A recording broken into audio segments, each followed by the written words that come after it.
Are you supportive of the City Council's approval of business subsidies such as tax abatements or tax increment financing to support existing business growth or new business development?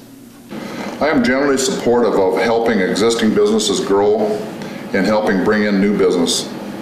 However, this must be balanced with overall economic needs of the community. In other words, if we're going to invest $1, someday down the road we should be potentially able to get that back somehow, some way through other sources. We can't raise our taxes and change us from what's known as, I believe, largely known as a low-income community. We can't keep raising taxes and make ourselves into a higher income. We need to stimulate business and therefore increase people's incomes. Yeah, I am. And the reason is this is one of the few tools that we have in our toolbox to attract people, to increase business growth, and to get companies to start up or relocate here. That may all be that's required to have an individual or a company take a risk that they might not otherwise take. And remember, if that endeavor succeeds, then they'll be contributing to the tax base. I think a lot of people don't understand that some of the surrounding communities, particularly Owatonna, we hear this a lot. Why does Owatonna get to do this and why does Owatonna get to do that? They've had a lot of wealthy people leave land to the city historically after they've passed on. And under state law, we can't use taxpayer money to buy land to give it away. That would be an inappropriate use of money.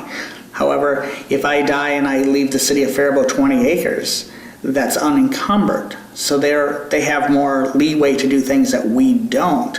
So really the only tools that we have is tax abatement.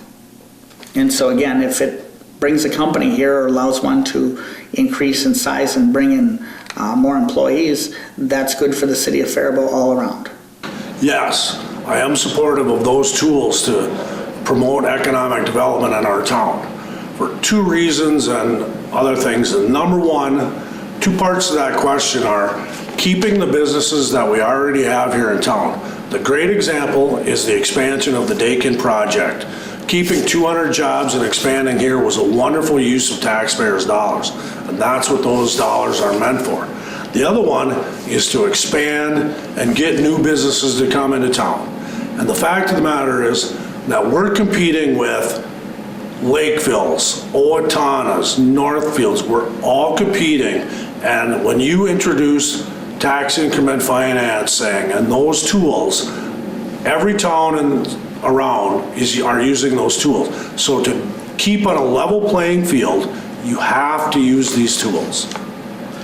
I'm in favor of subsidies to support existing or new businesses that are in town or that we want to bring to town. We like to encourage, again, I've said this before, local people and visitors to come and frequent businesses and also get employed by businesses. And we need to kind of come with somewhat of a critical mass of businesses. An example would be if there's not that many shops in the downtown, others are not willing to maybe open a shop, but when we get enough shops, other people would like to come there. And if we can subsidize these businesses, that would definitely help out. Now, having said that, we need to take a look at the budget. The city has a budget, and we have income and we have expenses, and you want to make sure that you can subsidize businesses and that it fits in the plan. You don't want to cut out other programs, you don't want to go with major tax increases. But maybe there could be some incentives, subsidized maybe interest-free loans that a business gets, but when they become profitable they pay that back to the city. So that would be an option to take a look at as well.